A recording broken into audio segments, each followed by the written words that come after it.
Hello, everyone. Welcome. I think the time has come that we should make a start for this event. Welcome to the webinar today. Thank you for joining us. My name is Dr. Gary Smith, and I am the president of the Faculty of Homeopathy here in the UK.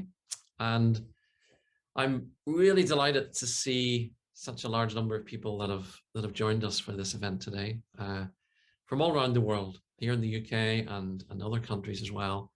So thank you very much for joining us. It's great to see you here. The webinar is being recorded.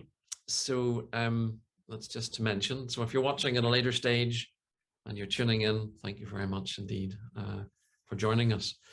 This event really represents a collaboration between the Faculty of Homeopathy here in the UK and the International Academy of Classical Homeopathy in Alonissos, in Greece.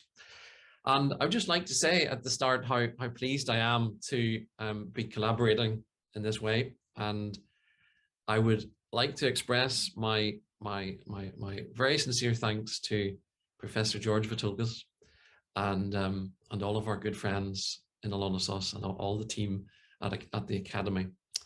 I'm really delighted to be here today to introduce our speaker, who, as you know, is our friend and colleague, Dr. Seema Mahesh.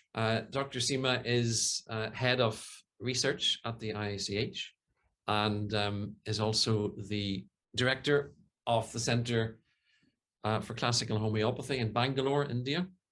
And our subject for the webinar today, as you know, is a focus on basic clinical research elements in classical homeopathy, the purpose and the outcome. And Dr. Seema has a very long and impressive CV, and I'm not going to go through it all now, but I want to mention a few things.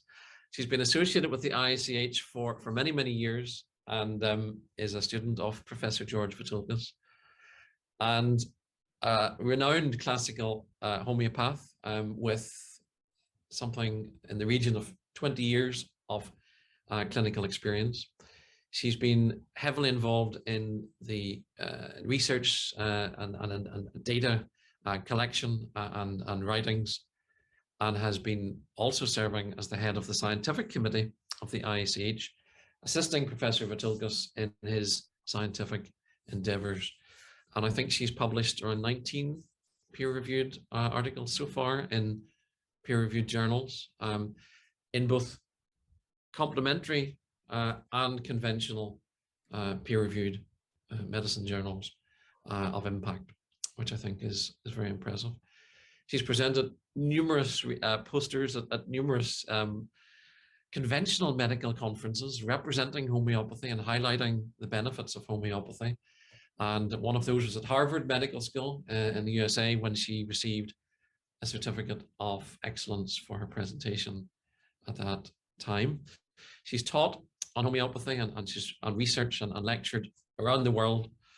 And along with her husband, Dr. Mahesh Malappa, she was instrumental in organizing the event India Vithoulkas, which was an international conference in India, which had 1,000 homeopaths present.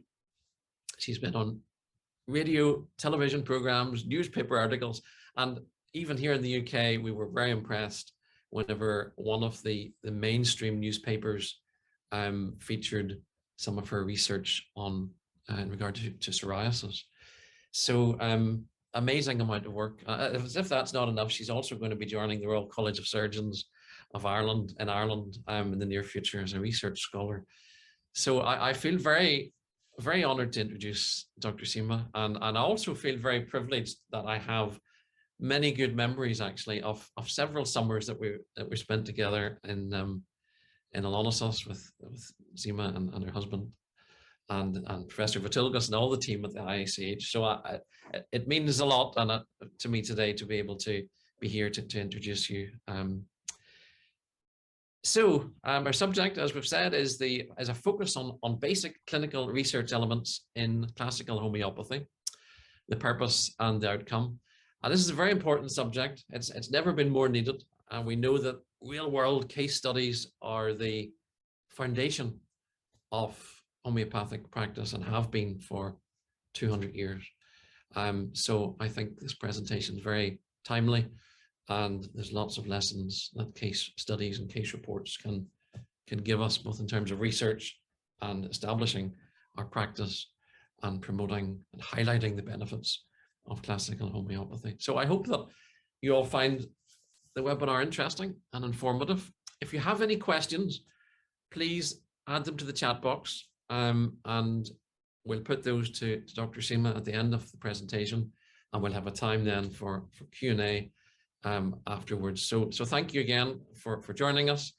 And without further ado, I'm going to give a very warm welcome now and hand over the rest of the presentation to Dr. Seema. Thank you very much. Thank you, Gary. That was, you actually you just made me remember all our beautiful summers in the Lonesos. And thank you for that. And I really miss that, those days. And since we haven't been there for the last, counting this year, 3 years, we really miss it. Hopefully things will get better in the near future and we will meet again. And thank you, Faculty of Homeopathy, for such a wonderful opportunity to share a little work that I have been doing. And of course, I would always start my presentation by remembering that this is only because of Professor Vithoulkas that we're able to do so much. And thanks to him that we are able to even stand in front of the medical fraternity and show what we're doing. The topic today that we will be discussing is focus on basic clinical research elements in classical homeopathy, the purpose and the outcome. If you have some questions as we go, please feel free to put them in the chat box and I will try and take as many as possible towards the end.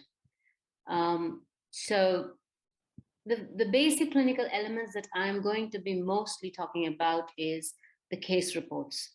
Case reports, why we have been focusing so much and what we have done with it is going to be my presentation. Case reports are the first line of evidence in medicine. So if you want to just go and understand what is case reports and case series or case study research are descriptive studies that are prepared for illustrating novel, unusual, or atypical features identified in patients in medical practice, and they potentially generate new research questions. They are empirical inquiries or investigations of a patient or a group of patients in a natural, real-world clinical setting. The emphasis here is on the word real-world clinical setting. Now, this is the reason IACH and Professor Vithoulkas, we have been focusing and emphasizing on case reports is because it's about the real world and not an artificial controlled setting, which is very difficult to achieve with homeopathy. If you look at the evidence pyramid, you see that the systematic reviews and meta-analysis, especially of the randomized studies, occupy the top position in the quality of evidence. And if you look at case reports, they are way down, just above mechanistic studies. So this is because as we go lower down the pyramid, the quality of evidence goes down because of the higher risk of bias. So in case reports and case studies, the risk of bias is very high, which makes them not very high in their level of evidence quality. However, I want to bring to your notice that case reports and case studies have contributed greatly to the shaping of our current medical practice since historical times. For example, the banning of thalidomide in pregnant women, the discovery of AIDS itself through, a number of different type of pneumonia that was discovered, and also the prone positioning in the acute respiratory distress syndrome patients. All these, which have really changed the way we practice medicine today, were actually shaped by the case reports that came in, accumulated and provided stronger and stronger evidence and made it impossible to look away. We had to look at it and say, okay, there is something here. So case reports cannot be denied their importance. If you look at evidence-based medicine, the components that go into making evidence-based medicine, you will see that while there is best evidence that is got through randomized studies, you also have clinical expertise and patient values. Now, clinical expertise and patient values are two components of the evidence-based medicine which can be inferred better through case reports and case series than controlled settings, because you actually see them without interference. It's only through observation that you understand these things better. So even in evidence-based medicine scenario, case reports do have a role to play. So the yays and nays of case report, if we want to sum it up, first of all, even one observation properly done, as happens in case reports, can initiate a signal that there is something here to observe. It might be a new condition, a new response to a known drug, a response which you do not expect, or adverse events. It could be any such new observation. Just one observation made properly in a scientific way can initiate a series of such observations to take us further into case series, which can become stronger evidence then, and even inform us to conduct larger observational studies. And these are observational in nature. Case reports, we don't interfere with remedy. I mean, we don't interfere with a specific drug or a specific control. We just observe what's happening out there. And because of that, it is more instructional and educational to doctors and students as to what to do in such scenarios if they come across. Of course, case reports are easy and they don't require much financial support. And like I already mentioned, they help us to identify rare manifestations, whether of a disease, of a drug, or adverse events. But there are a few issues with it. Like I said, there is no control. The variables involved in case reports itself is so great that these problems occur. That is, they will be difficult to compare. You cannot compare one case report to another case report. Even if the patients have the same issue, the variables may be so applicable to just that one patient in that one situation and nowhere else at all. So how do we generalize and apply it to the masses? This is a problem with case reports. Whether you like it or not, there will creep in a little bit of selection bias, because you are reporting one case whose circumstances are very unique to that patient. There is no randomization. There is no chance involved here. You are selecting one case. So this this brings in selection bias, which is a problem in research.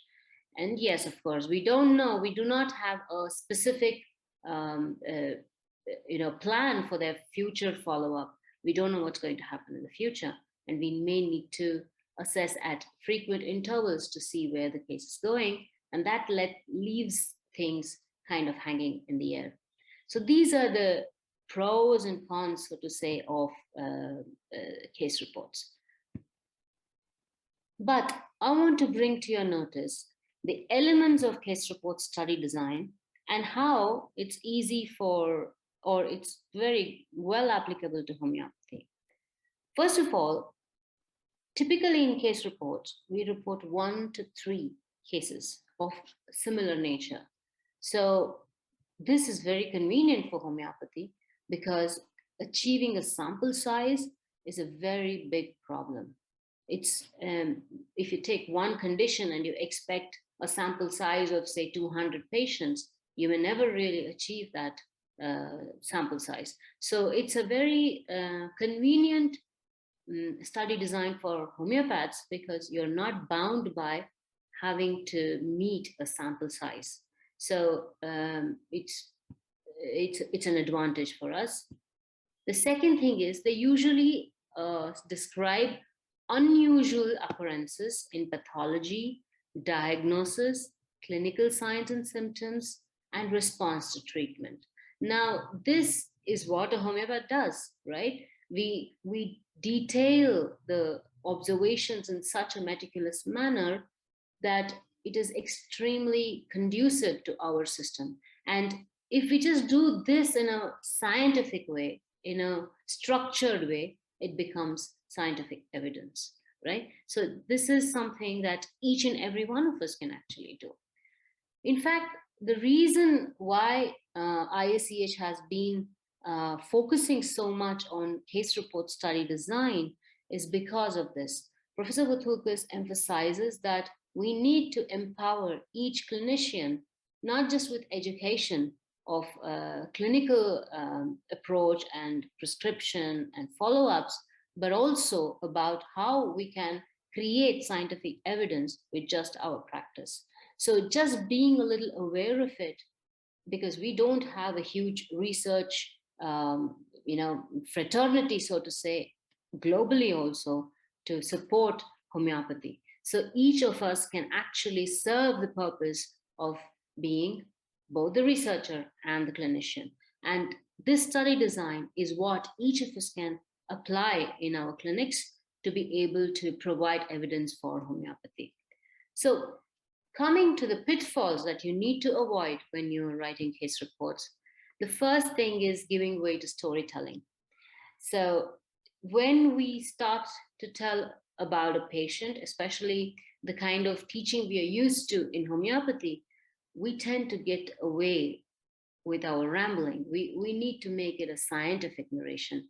We cannot have flowery descriptions, and it's not a story, it's a scientific narration. This is something one needs to be careful about.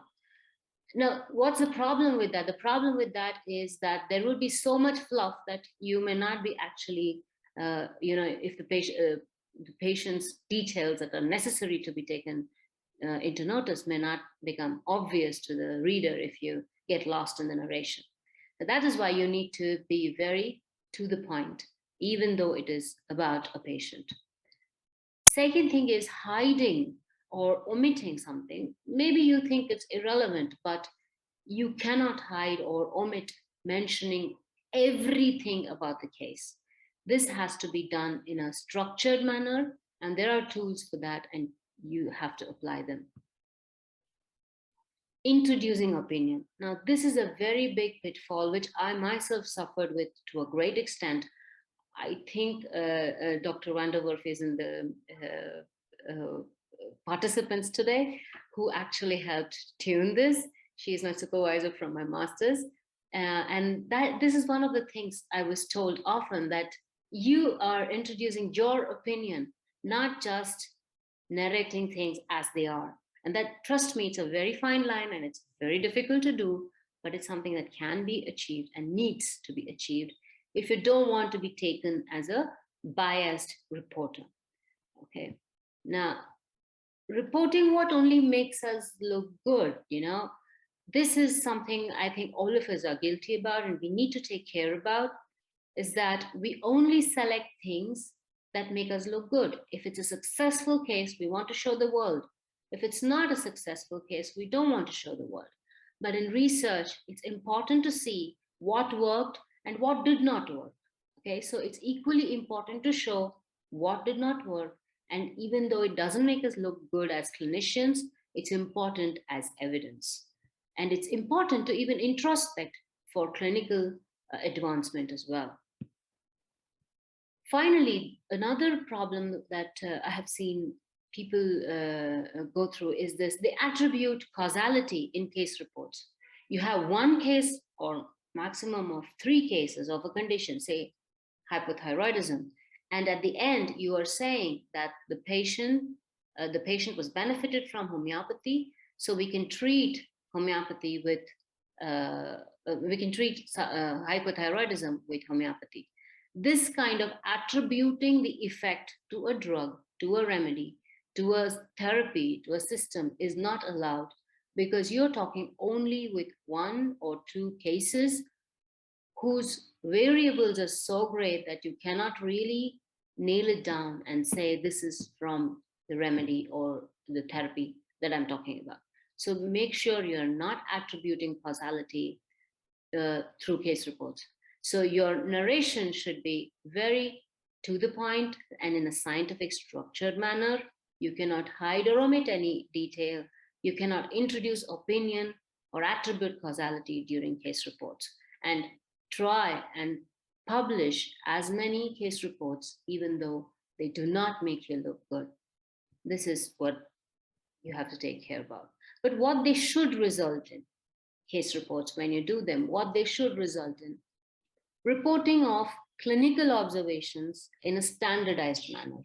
So there is storytelling, and then there is case report writing. So when you do case report writing, you are actually publishing the same observations in an extremely specific, prescribed, structured manner. And this helps because people can emulate that and apply it for themselves.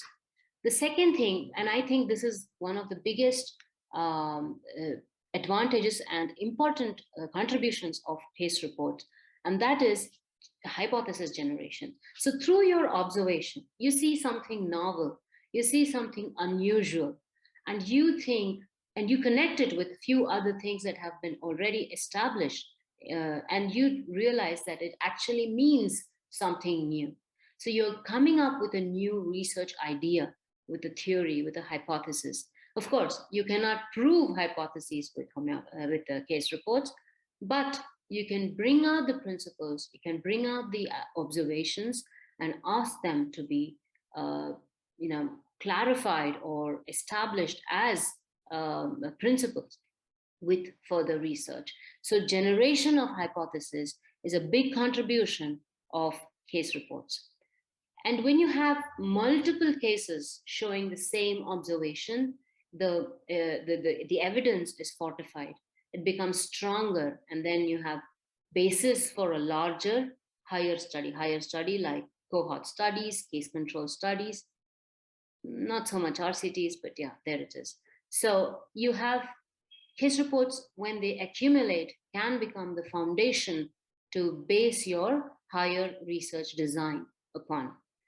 And another important job that this shall perform, or what it results in, is that it educates physicians and students from real life experiences. So a physician is coming forward and giving an observation, what he did in this condition and what was the outcome.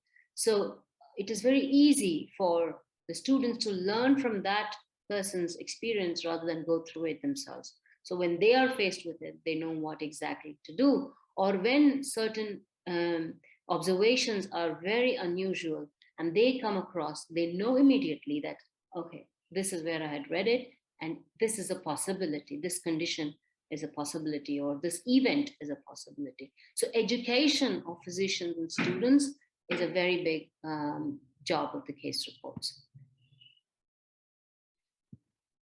Some tools that you could use, and these are available on the net, no problem, are the care guidelines. In fact, most journals, most reputed journals specify that if you're writing a case report, it has to be according to the care guidelines. You have to even provide a checklist most of the time.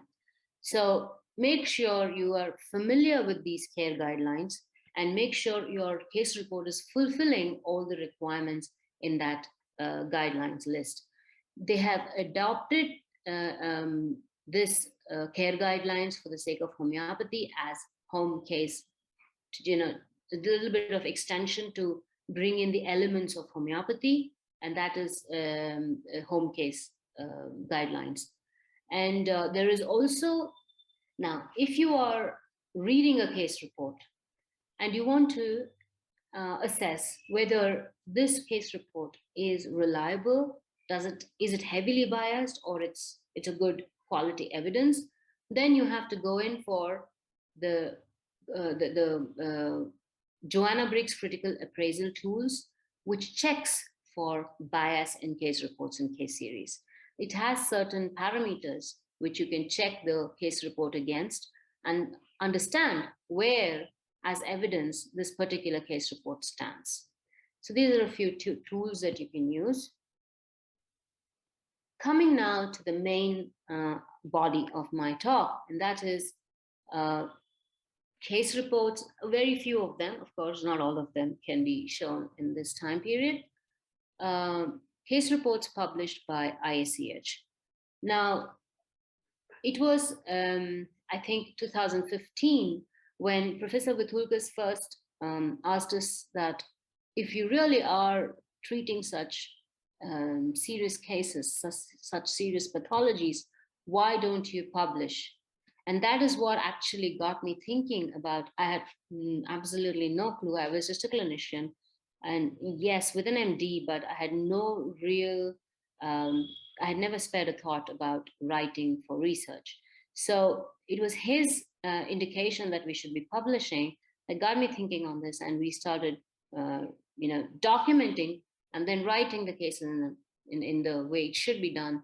And this is now all the diplomats all over the world from over, I think, 75 to 80 countries all over the world are involved in this. And there is so much work going on. So it's thanks to Professor Vithoulkas pushing us to do this, to create the scientific evidence for homeopathy, that this has taken shape. And again, I want to emphasize why he is so particular about publishing case reports. And he is very particular that we publish them as much as possible in conventional medical journals, because, as a homeopathic community, we share cases, we publish cases in, the journals that we all have read and are familiar with, to share and to learn from each other. But how much problems have arisen from different governments not recommending or not even accepting homeopathy for their population. Now, unless we stand up and we create a bankable, a believable source of evidence, how do we expect them to take us seriously? And how do we do it when we don't have like millions of funding, we don't have huge research bodies and laboratories or institutions doing it? What do we do? The strength we have is our clinical cases, right? So we have, and I'm sure it has made some impact over time. Just warning, some pictures are very graphic. If you're a calcarea or a phosphorus, it may not be very nice. Okay, so this is the first case report that I published, with my writing, of course, under the tutelage of Professor Vithoulkas. So here what we did, we wanted to show, because this was around the time when there was a hue and cry about homeopathy being just placebo and things like that, we wanted to show that it is not really a placebo. So we took up a condition where placebo couldn't do anything. So we wanted to present unequivocal evidence for homeopathic clinical effect. Of course, in gangrene, what can a placebo do? That was our question. So, and the hypothesis that we brought forward, we showed the clinical effect. We showed on photographic evidence, and we also have videos where the healing of the gangrene is shown through stages, and the final, doing away with the amputation. But eventually what we put forth as our hypothesis is that with homeopathic remedies, the immune system is boosted and there is opening up of collateral circulation, which reestablishes the circulation to the part and it heals, and there is no need to conduct the amputation eventually. So this was the hypothesis we presented, and this was published in Indian Journal for Research in Homeopathy. This is the photographic evidence, just a couple of them. We have many cases of gangrene by now, and this is one of the first cases that we have had. So how can you deny the effect of the remedy when these patients did not take anything else except homeopathy? No, even for dressing, nothing was used except some cleaning and regular dressing. That's it, bandaging. That's it. So This kind of evidence stands, and it was published, and it is accepted as scientific evidence.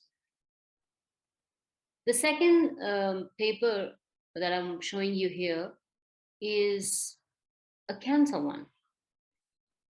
So we keep asking about, or we keep hearing about, or we keep getting questions about, what about cancer? Can homeopathy cure cancer? Homeopathy can cure cancer. While it is wrong to say homeopathy can cure cancer, there are a few instances when it can really help. Now, if you look at this particular case, it is a case of embryonal carcinoma with immature teratoma. When there is this combination of pathologies, it's a very, very malignant cancer, and the 5-year survival rate is very low. Just by itself, embryonal carcinoma is not a problem.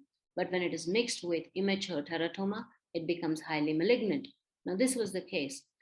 You see, the knowledge given to us by Professor Vithoulkas about levels of health. He says, yes, pathology, the diagnosis is important, but more important is the health level of the patient. So if you have a very good health level, then the diagnosis is just that, it's just a diagnosis. It doesn't have a bearing on your prognosis, okay? So in this case, what happened was that the patient, though was born with this tumor, the patient had cancer when she was born. Even then, she was getting tonsillitis recurrently, which means the patient, and with high fever, which means the patient was able to, her immune system was strong enough to put up a high fever. So in this case, we had a great hope, and according to the health level theory. So another idea here that I want you to focus on is the direction of cure. Now, we all learn about direction of cure in homeopathy, within outwards, above downwards, from important, more important to less important organs, the disease force shifts, right? But what is the evidence towards that? Have we seen any documented evidence? Each of us have experienced it in clinics, yes, maybe even personally, that we had something and then something happened, right? But have you seen any evidence of it? This was our question. First of all, documenting the levels of health being relevant in very serious pathologies as well. Second, appreciating the direction of cure. So when we treated, so what happened in this case? It's a summary of the case. Embryonal carcinoma with immature teratoma has poor prognosis if the levels of biological markers are high. This is the case of a 3-year-old Indian girl diagnosed with embryonal carcinoma with immature teratoma with persistently high cancer markers post-surgery. Treated and followed up for over 6 cancer-free years. The cancer marker levels dropped while the girl developed severe skin eruptions, which is in accordance with the laws of classical homeopathic treatment. So basically, the girl was 3 years old. Post-surgery, they had removed the tumor from her, but her cancer markers remained high over time. And then they said, maybe you should give her chemo. But the mother was very reluctant because such a young girl receiving chemo, she was very scared. And at that time, somebody suggested homeopathy and she brought her here. Now, I just told you this is an evidence for levels of health. Yes, so she did better. And she was cancer-free, and even now it's 11 years, she's fine. But here, the direction of cure. You might have seen in asthma patients that when you treat them, they come out with urticaria, skin eruptions, and you say it's good, great, and you wait, and then it goes away, or you treat it and it goes away, and the patient is fine. But if cancer shifts to skin, my friends, trust me, it's unbelievable. So as we went, her cancer markers dropped. She was, it remained fine, but she kept getting the tonsillitis, and we kept treating. And at one point, skin eruption started.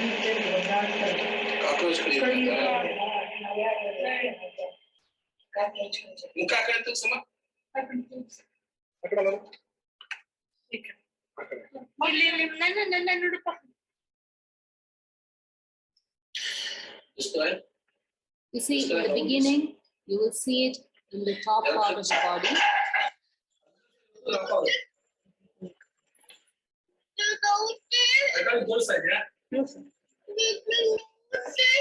The girl is complaining that it is painful.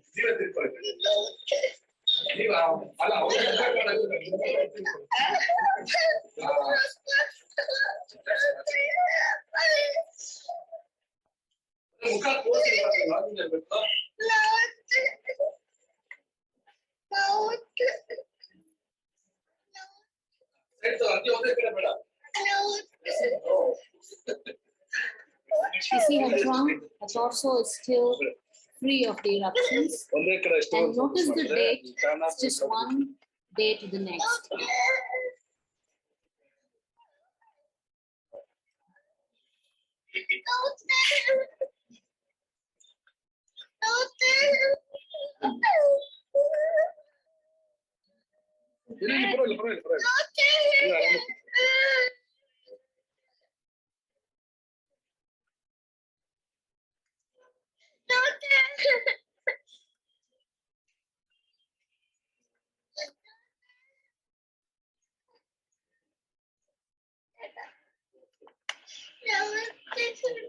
And now as we go, the eruptions are going downwards on the body as well.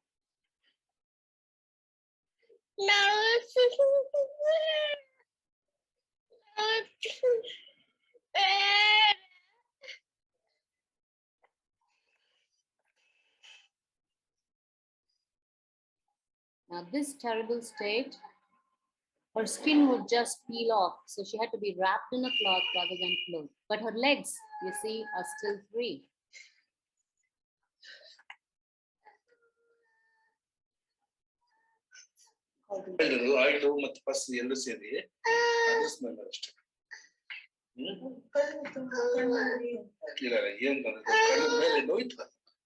ಒಪ್ಪಳೆ ಬಂದಿದೆಯಲ್ಲ ಅದನ್ನು ಕಿತ್ಕೊಂಡು ಬಂದ ವಸ್ತು ಈ ತರ healthy ಆಗಿಲ್ವಲ್ಲ ಅದು pine ಅಂತಾರ ಏನ್ ನಿಂತ ಹೋಗ್ತಾ ಇದ್ದೆ ಟೇಕ್ ಲಾಂಗ್ ಶಾಟ್ ಈ ತರ ಬರುತ್ತೆ ಅದನ್ನು ಈ ತರ ಆಗುತ್ತೆ ಕಡಿಮೆ ಆಗಿರುವಾಗ ನೆಕ್ಸ್ಟ್ ಲಾಸ್ಟ್ ಕಾಲ್ ಹೋಗಿ ಕಾಲ್ ಸ್ಟಾಪ್ ಆಗುತ್ತೆ ಆಮೇಲೆ ಇದೆಲ್ಲಾನು ಇದು ಇಷ್ಟೊತ್ತಿಗೆ ಬಂದ್ಬಿಡ್ಬೇಕಿತ್ತಲ್ಲ ಇದೆಲ್ಲ ಇದು ಆಕ್ಚುಲಿ ಸ್ವಲ್ಪ ಇದು ಆಯಿಲ್ ಮಿಕ್ಸ್ ಆದ್ರೆ. And that's when her trunk, her torso became free of the eruptions.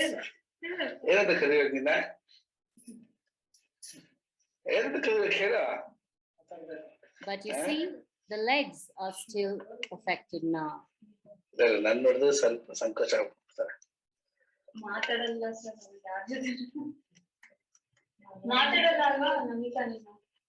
ಅಲ್ಲ ಇನ್ನೊಂದು ಚೆನ್ನಾಗಿದೆ ಹೆಸರು ಏನದು ಏನಂತ ಕಲಿಬೇಕು ನಾ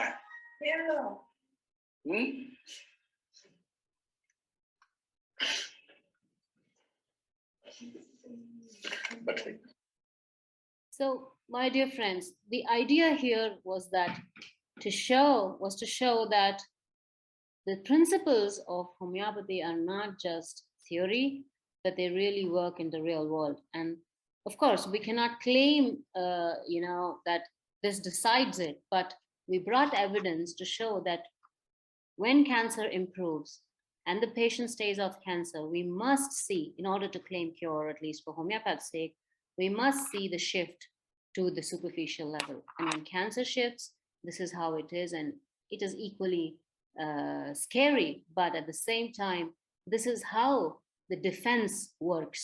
This is what we wanted to show. And just before the picture taken finally was just before we reported for the publication, and this was the girl. She was perfectly beautiful, no cancer, and she is a lively teenager now with no issues whatsoever, thank God. So that was one paper that showed that, if you want to say, generates the hypothesis. Ours was more lending force to the hypothesis, but to document such observations lends credibility to homeopathic principles. It's not just a theory, is what we wanted to say. Now, the next one is improvements in long-standing cardiac pathologies by individualized homeopathic remedies, a case series.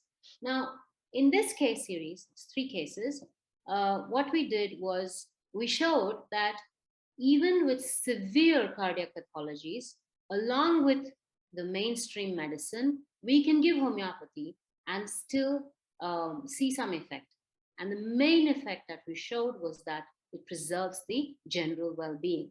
So the summary read something like this: 3 cases of cardiac arrest at different stages of pathology, acute myocardial infarction, and resulting heart failure is emerging as the leading cause of mortality. In the long run, acute episodes and cardiac remodeling can cause considerable damage and result in heart failure.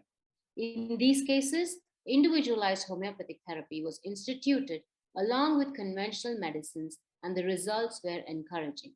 The changes in the laboratory diagnostic parameters are demonstrated over time. The key result seen in all 3 cases was the preservation of general well-being, while the hemodynamic parameters also improved. And what we did was not just describe the cases, but provide laboratory evidence of betterment, and even provided a cardiologist's opinion as to what he thought has happened with one of the cases, for example. He actually, he accepts that these effects could be attributed not only to the restored blood flow, but also to improve energy metabolism in cardiomyocytes and better function of mitochondrial department after homeopathic therapy. This is Serbian English. So it is proposed in quantum approach, where mitochondria are the sites of fundamental quantum energy exchange processes critical to life in every cell of every living organism.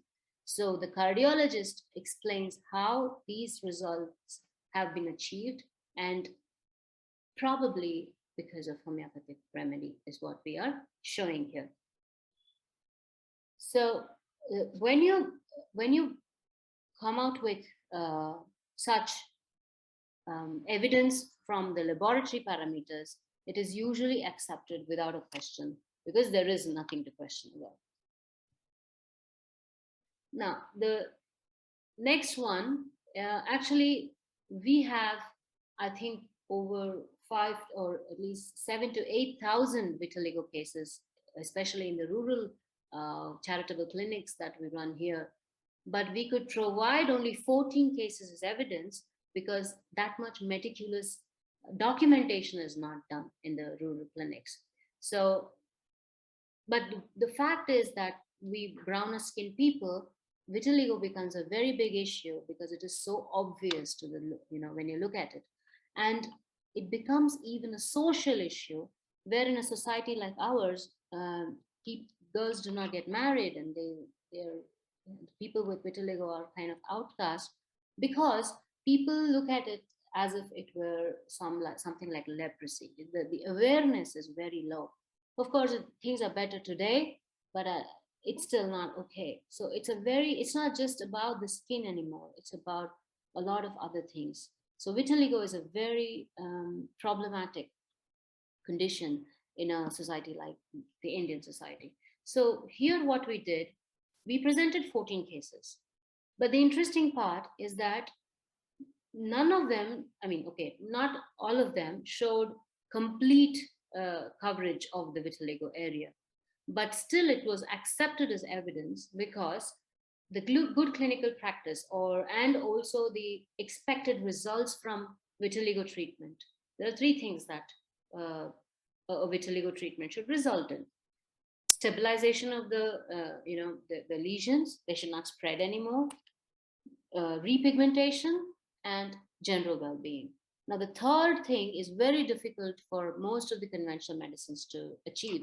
So when you demonstrate that there is stability of lesions, there is repigmentation, and the general well-being, and actually the comorbidities are improving along with vitiligo, it was accepted as scientific evidence. So we, of course, we gave photographic evidence, and as Gary mentioned, he mentioned our psoriasis paper, but also the vitiligo paper was picked up by the Daily Mail in the UK to discuss as to maybe it's a solution. So that was about vitiligo.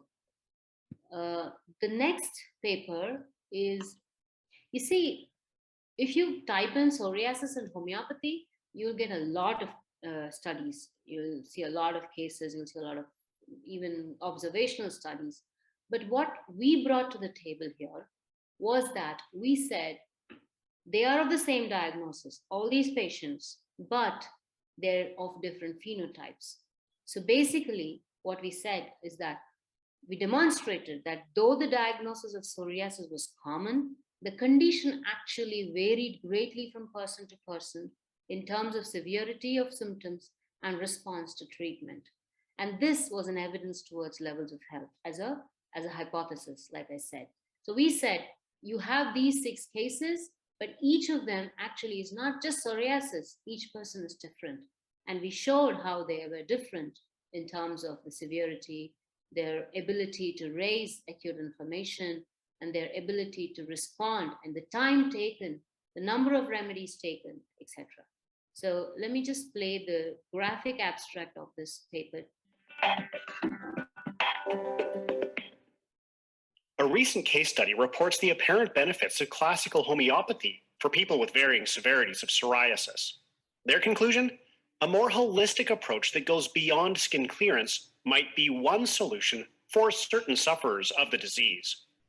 Psoriasis is a chronic inflammatory disease affecting more than 125 million people worldwide. In addition to its effect on the skin, psoriasis can take a psychological toll due to its appearance. And if tied to systemic inflammation, it can even cause serious morbidity or death. Modern treatment options for psoriasis, such as the use of biologics, are designed to block the inflammatory factors that give rise to disease symptoms. While generally effective, these agents can actually weaken patients' immune system, making their prolonged use risky. That has many researchers exploring alternative routes for treatment that go beyond clear skin to achieve a better quality of life. For at least 6 patients in India, classical homeopathy has presented one promising path.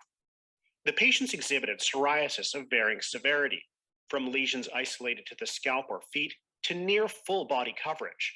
Individualized homeopathic treatment proved effective for the entire group. In the 2 most severe cases, patients experienced substantial improvements in their psoriasis area and severity index. In other cases, patients achieved complete remission.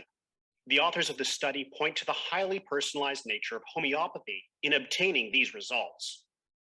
Unlike traditional medicine, which often seeks a global solution to a given health problem, homeopathy takes a more tailored approach.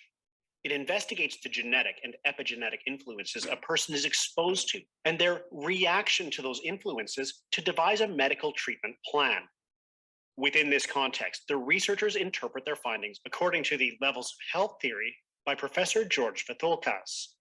This theory states that different people show different responses to treatment based on their unique state of health at any given time. That state is determined by a combination of genetic factors and external stressors. Understanding how to properly differentiate patients can help physicians devise effective plans for treatment. In this study, for example, those with the most severe cases of psoriasis were placed on a longer homeopathic regimen. Much larger controlled studies are needed to determine whether this homeopathic approach might be widely effective. Such research could be instructive in developing new treatment options for the millions of people who live with psoriasis or other chronic conditions.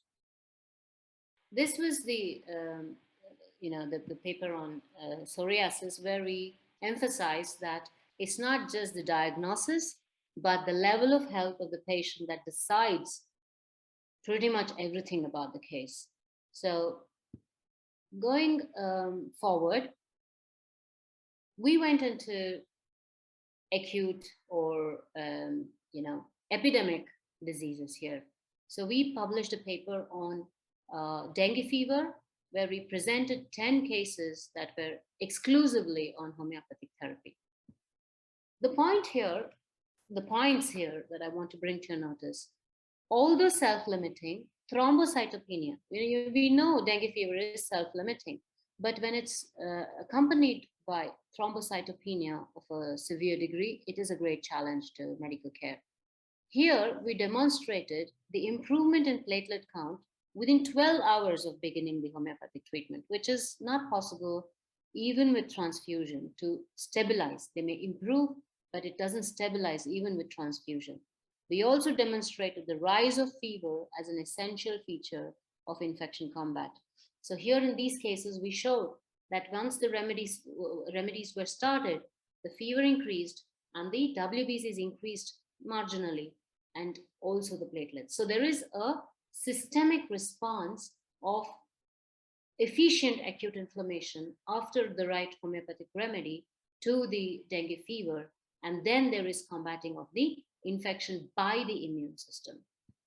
And for homeopaths, we brought forward an interesting point here.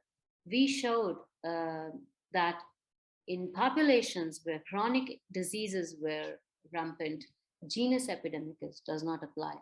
And it's very interesting that we have been hunting around for genus epidemicus for all the epidemics and pandemics in the recent times, while Hahnemann told long back, I think in a Forsen 242, that in people with established SORA, genus epidemicus cannot be sought. You have to find the individualized treatment, even during epidemics.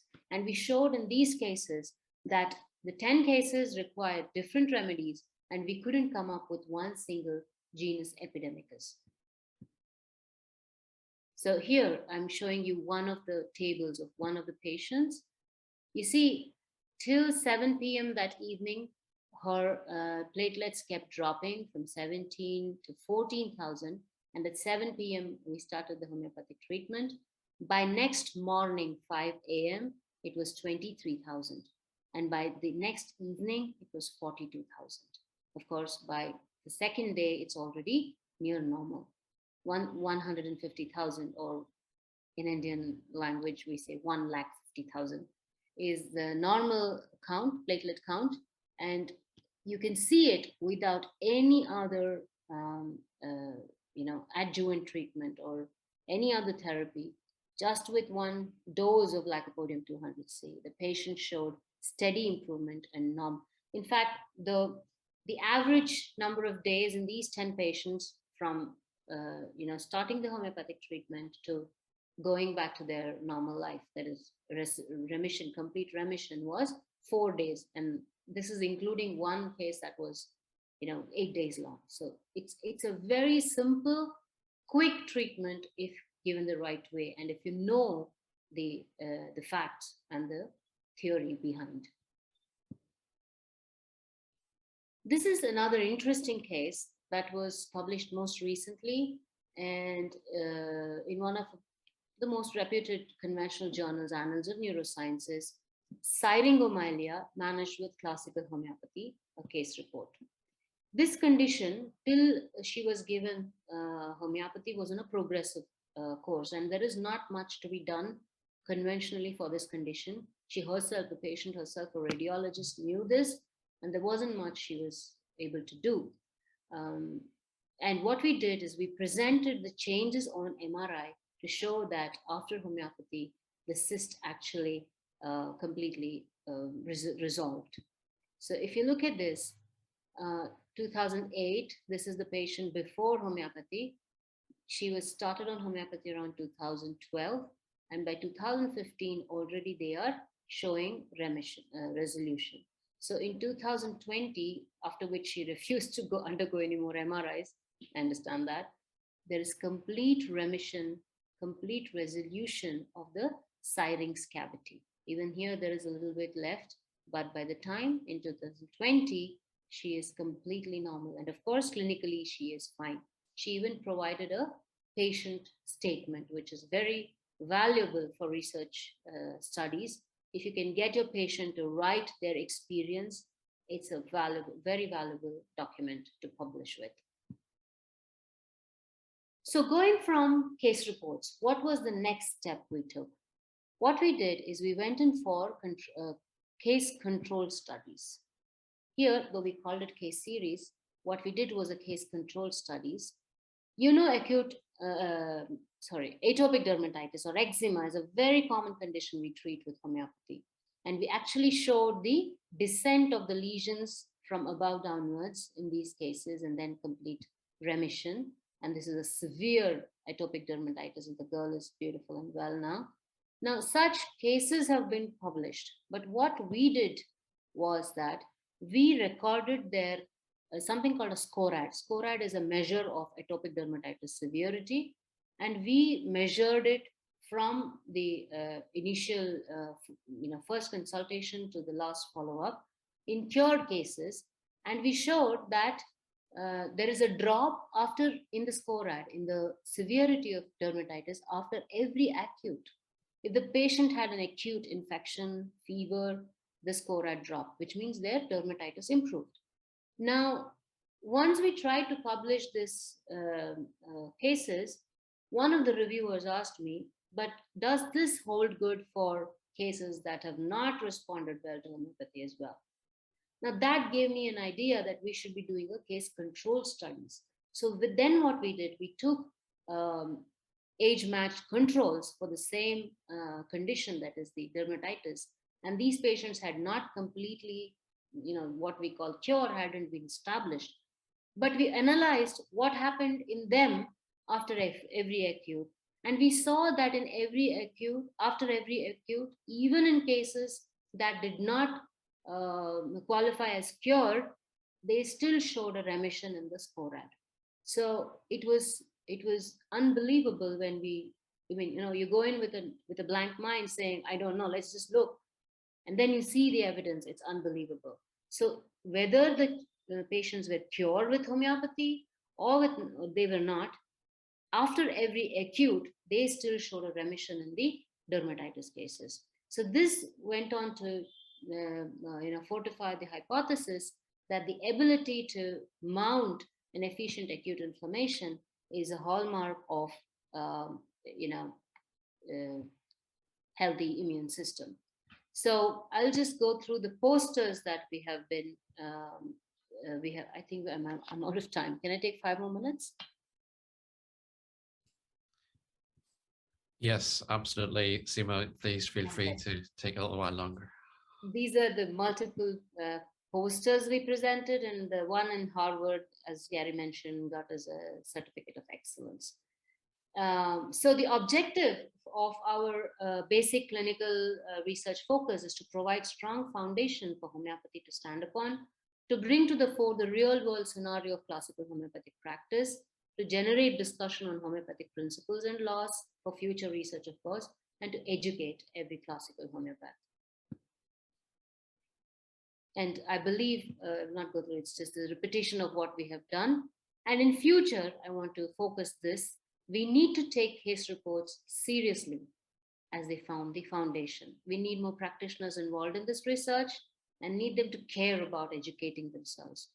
And then there is a need to clean the chaff out of homeopathic research, homeopathic evidence, because any study that involves potentized substances is called homeopathic research, and that won't do. And we need a global consensus on what we are going to do about homeopathic research. And this is, so are there, maybe I can take a couple of questions. Thank you, Seema. That was inspirational, I think, is the word I would use to describe that. I think we could all listen to you for a lot longer, and there's a lot of discussion arising from this. There are quite a few questions, actually, that have been put in different places, so I'll put some of them to you because they're quite good questions.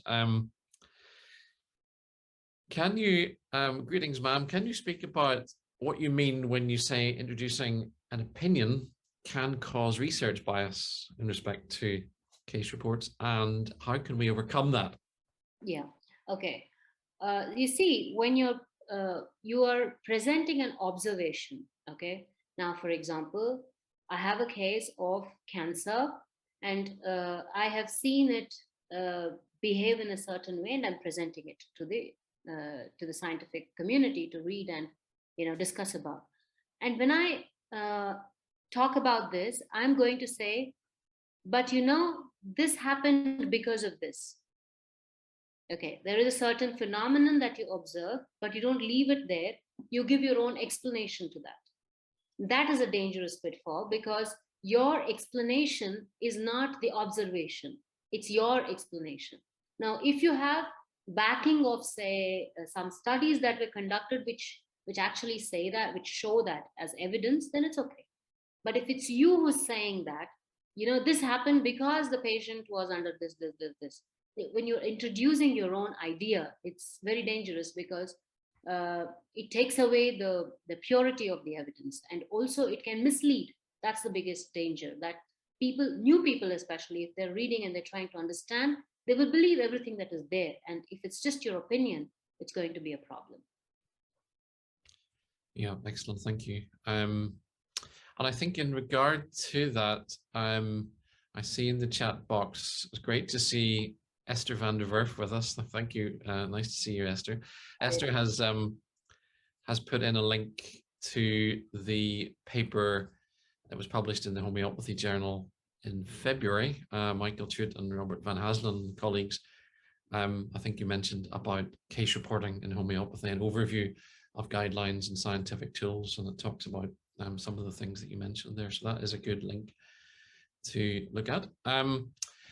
A few practical questions. How can we, yes, this is a good one. How can we start publishing cases? Which journals are the best ones to begin with? What are the journals that really matter? Yeah, well, homeopathy. Yes. The way we go about finding the right journals is there are certain indexes, such as Scopus and ISI, where you can go and search for complementary medicine journals, or if you're looking at a specific condition, for example, if you're looking at a gynecological journal, you can go and look at the journals according to their ranking. And typically, okay, so they are divided into 4 quartiles. Typically, the Q1 journals will not accept homeopathy at this point yet, but you can look at the other journals, such as the Q2, Q3, and you get an idea as to about their reach through their H index, their impact factor, and things like that. And they're ranked according to that. So if you go to these indexes, it's easy to find. You either type in the condition that you're looking for, or a general, like a complementary medicine journals or something like that, and you search for them. It's easy. Once you start doing, things are easy. Yeah, or you can write to me, of course, I can tell you. Another question is, dear doctor, after completing BHMS, what specialties or subjects will help us when it comes to homeopathic research? You could do an MD in homeopathy, and one of the subjects is research methods, as you all know. But I'm not sure if it's taught really well the way it should be. But my own experience has been that when I did my master's in medical sciences, it's more like a research-based degree, and not here. I did it in Malaysia, but I'm sure you can find it all over the world if you have the right kind of commitment and drive to do it.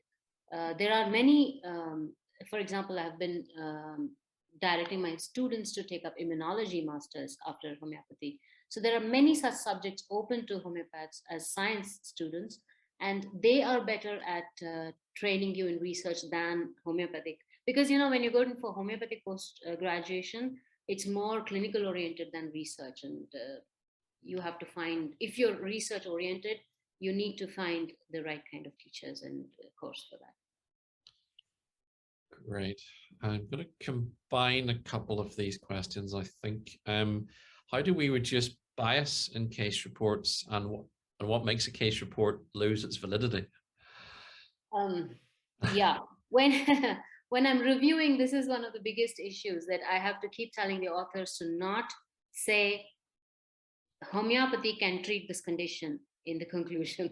Okay, with a case report, you can't do that. You can just say this patient with this condition was benefited with this remedy or therapy, as may be seen in this particular scenario.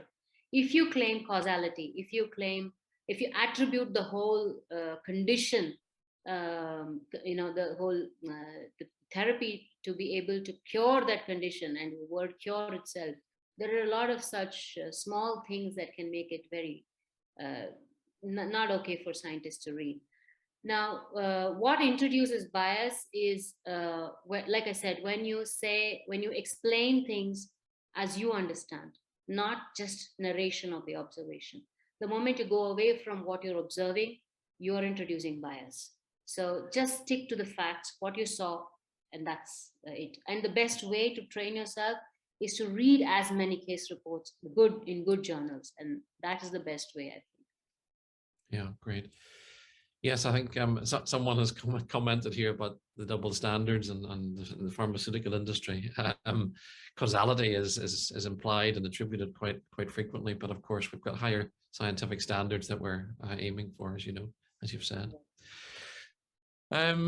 Someone's asked about consent of patients for case studies and maybe old cases that the practitioner is not in contact with now, and how you go about seeking consent when it comes to case studies.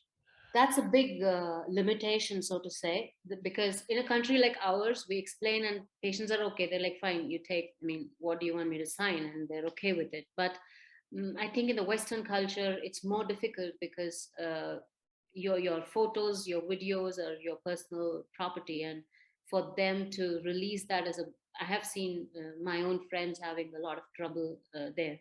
But whatever the condition, whatever the culture, whatever it is, it's just absolutely necessary that you get a written signed consent from the patient after informing them completely what exactly you will be doing with the pictures and material and video. Even if you're not publishing their photos or videos and just the case, even then you need to take a consent, signed consent. Sometimes oral consent is okay, but it's to be on the safer side, it's better to take, if it's not possible, then you just cannot publish it. Simple as that. I'm going to read a couple more out. I think you maybe have covered most of these. The impact of a single case article versus a multiple case or case series. I think you've. Okay, so I think I touched upon this. Yeah. When you give, obviously the strength of the evidence is more when you give a case series. When you show the same observation in multiple cases, the evidence is stronger. That's all. A single case, it's just like maybe, maybe not. But when you put there 10 cases showing the same, response and same observation, then obviously the strength of evidence is more. That's all. That's the difference between one case and multiple cases. Someone would like to know what kind of information you're referring to when you speak about not hiding anything about the case. If we keep case studies in our mind, what kind of information do we need to be prepared to take and keep for the purpose of submitting a case study for publishing? Yeah, the simplest example I can give you is, suppose your patient is taking, you see, whenever patients come to homeopathy, many times they will be taking multiple complementary therapies. For example, they'll be taking acupressure or aromatherapy. They will be taking a lot, or even going to a chiropractic and things like that. So if you are presenting this case and you omit the fact that the patient was also on chiropractic or on any other therapy, you are omitting a very vital information, because the reader has to have the complete information as to what exactly happened with that patient. Now, if the the effect was from that therapy and not from homeopathy, then you're misleading the reader. So that's just one of the examples that come to my mind. So there are these tiny things you may not have intended to omit it, but it does happen. So be very careful that you have all the information out there for the reader to decide from. Great, thank you.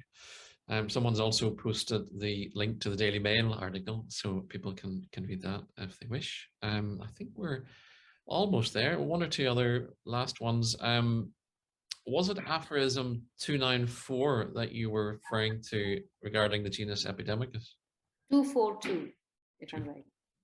242, yes. 242, great. Where he's talking about genus Epidemicus, he says you have to find the one remedy. And then he says, but in people with established SORA, you cannot find it. You have to have an individualized approach. Established SORA today is nothing but chronic diseases, comorbidities, so to say. Gosh, there's a whole discussion in there too, isn't there? That's a whole webinar by itself. Lots of comments thanking you. Brilliant webinar. Thank you very much for all of this. And I think we are probably nearing the end. I have one final question, and it relates to, sorry, I'm just looking to double check, is there any more? I don't think there's any more, but I'll ask one last question, I think.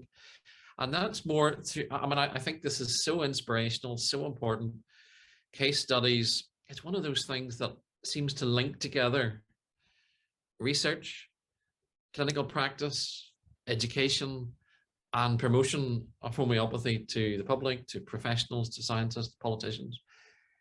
It links all of those things. And I guess my question is, how do we encourage more practitioners to actually, who are seeing fantastic cases every day in their clinics?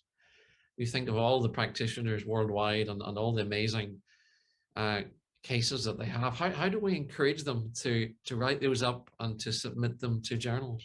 Because as you said, there's unfortunately not many of them that are doing that. Any idea? I can tell you what we do at IACH. So I am there as research head in quotes. Basically what I do is I am the contact point for everybody who wants to send their cases in. So you need someone like that who is trained and who can actually tell them what needs to be done with a case. So everybody basically sends their cases in to me, all the diplomats of the IACH. So I'm kind of the contact point, and I tell them, okay, this case we can publish and all this is required. And this case, not so well documented, we need a lot more. So I'm here to sit and, basically sift through their cases and tell them this. So they are encouraged when I tell them that if you can find this, if you can document this, then I can publish it. So when there is someone who can tell them, they're automatically, because if you just let them by themselves, it's very daunting, it's very challenging to just go there and publish by themselves. But when someone who has done it and is there available to guide them and to just be there for them, it helps a lot. And that's what we do with IACH. And that's how so many people have published from, the diplomats.